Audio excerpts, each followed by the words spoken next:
Hi everyone, here's a recap of Kate Chopin's The Story of an Hour, both its language features and also some key ideas and themes that you'll probably want to write about if you choose to write about this brilliant story in your language analysis essay.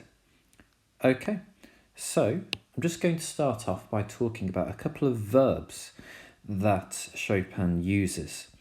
Now the story for me really gets interesting in about the third paragraph, when we get the plot point out of the way. We learn that she wept at once with sudden wild abandonment, and I really like that phrase, wild abandonment, with that adjective wild. That represents how shocked she is, just how overcome she is, and how that abandonment suggests how she's totally not in control of her feelings and she's letting everything go. It's not necessarily grief or for that person that she's lost, but it's a sense that a weight has been lifted, and that wild abandonment suggests that she doesn't have to hold anything in any longer. Not that she knows that yet. She doesn't realise that for a little while. We talked about epiphany and realisation. We also have metaphor, and that's here in this next sentence, the storm of grief. Obviously, it's not literally a storm, so we have a metaphor.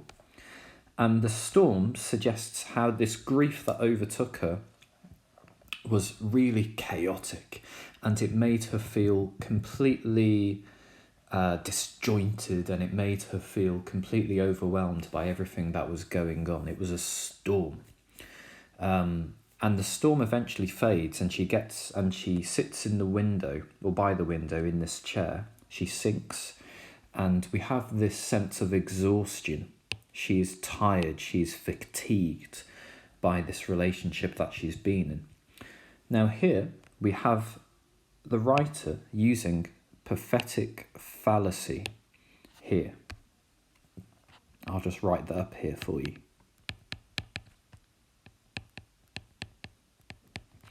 We have phrases like the delicious breath of rain. We have a sparrow was singing a distant song. We have patches of blue sky showing here and there through the clouds. So what we have here is we have pathetic fallacy reflecting what's going on in her mind and in her situation. The clouds act as symbolism. The clouds obviously suggest a sense of dullness, how her life was grey and grim and dull. The patches of blue sky showing here and there, we have that very bright colour blue. That shows how there's going to be hope in her future. That shows the optimism that's starting gradually to form. Now she's coming to the realisation that her husband has died, and now she has this sense of freedom ahead of her. And we have the patches of blue sky mentioned once again here as well. She's focused. Her eyes were focusing on the patches of blue sky. She's gradually realising that she's got this hope and this better life ahead of her, coming through the darkness of those clouds. Her relationship was those clouds. It was blocking the potential for a better life for her. It was a barrier. It was hiding the potential for a better life in the future. Now, what we also have in the story rather, is a sense of personification. This sob came up into her throat and shook her. This sadness, this grief that's overtaking her is so powerful, it's personified, and that suggests it has more power than her at that moment.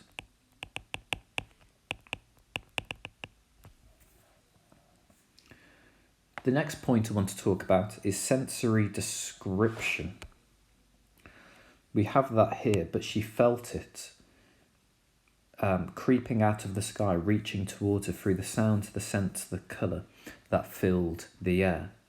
This is the realisation, and the realisation is presented as something really powerful. It's something that we can call tangible. If something's tangible, we can touch it, we can feel it. The fact that the writer uses sensory description for the realization shows how powerful it is, how prominent it's becoming in her mind, that she can almost touch it, that she can almost feel it.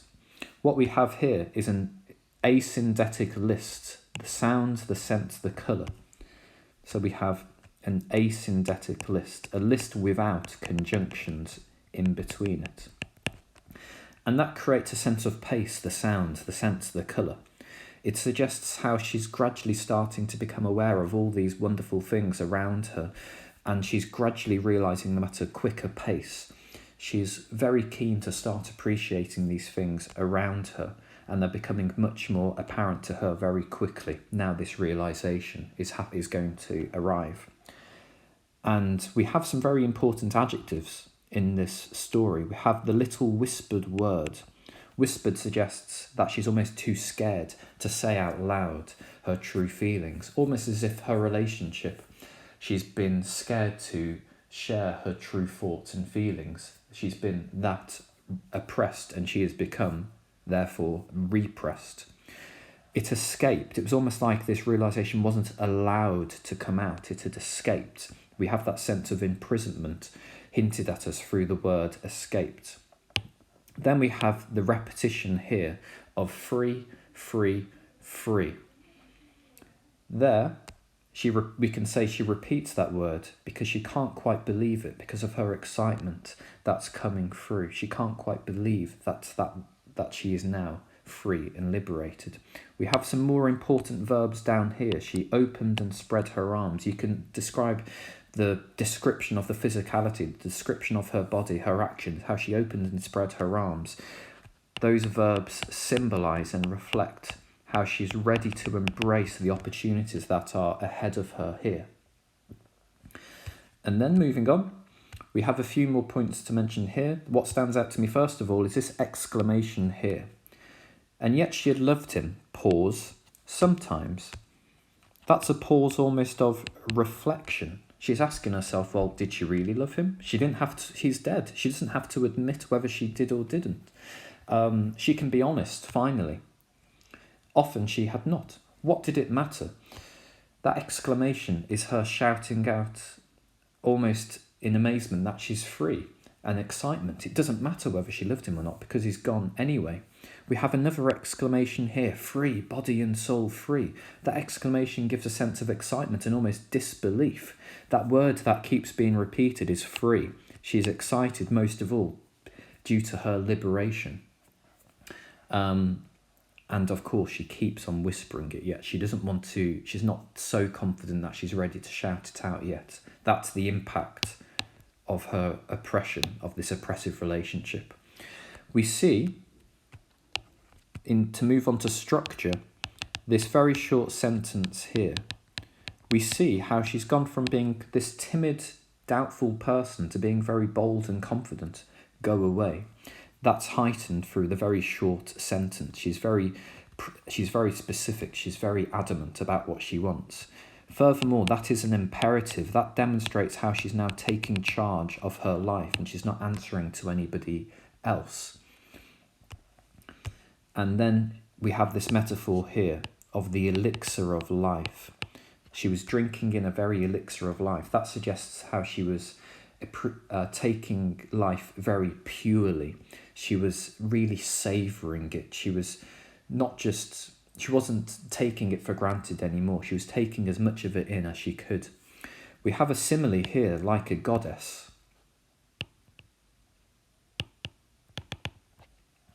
When she leaves the other bedroom, and we have the sense of a goddess, this sense of power, this sense of freedom.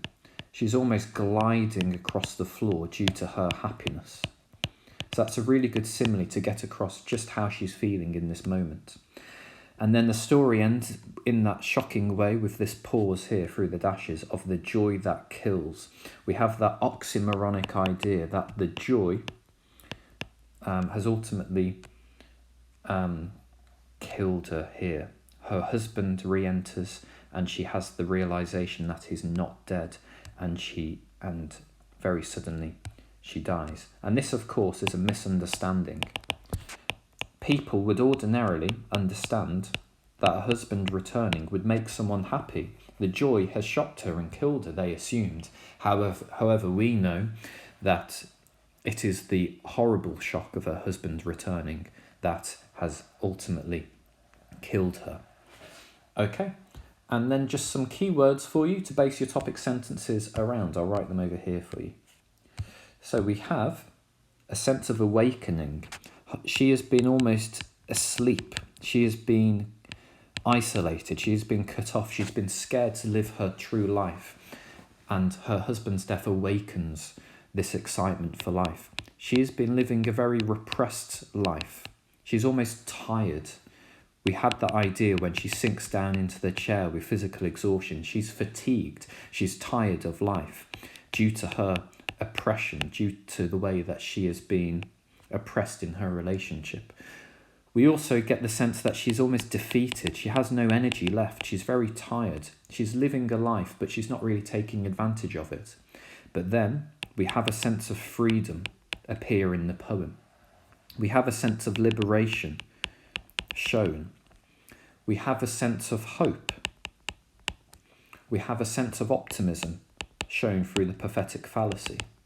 We have a sense of her determination to make the most of life. She's drinking in the elixir of life. She tells her sister to go away. We have a sense that she's going to live a now much more fulfilled life through that idea of elixir. And she's taking in all those different sounds and smells and sights around her. She's hearing these sounds that she probably hasn't heard for a long time.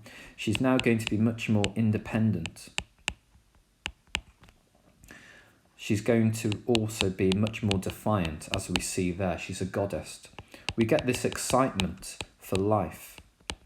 We have this sense, but then at the end we have this sense of shock, and we have this sense of horror when her husband appears at the very end of the story. But she can't be protected ultimately from him. So there you go. There's the story of an hour. There are your ideas on the right-hand side there for you to use to shape your paragraphs. And then there's all these techniques here to use to back up those ideas.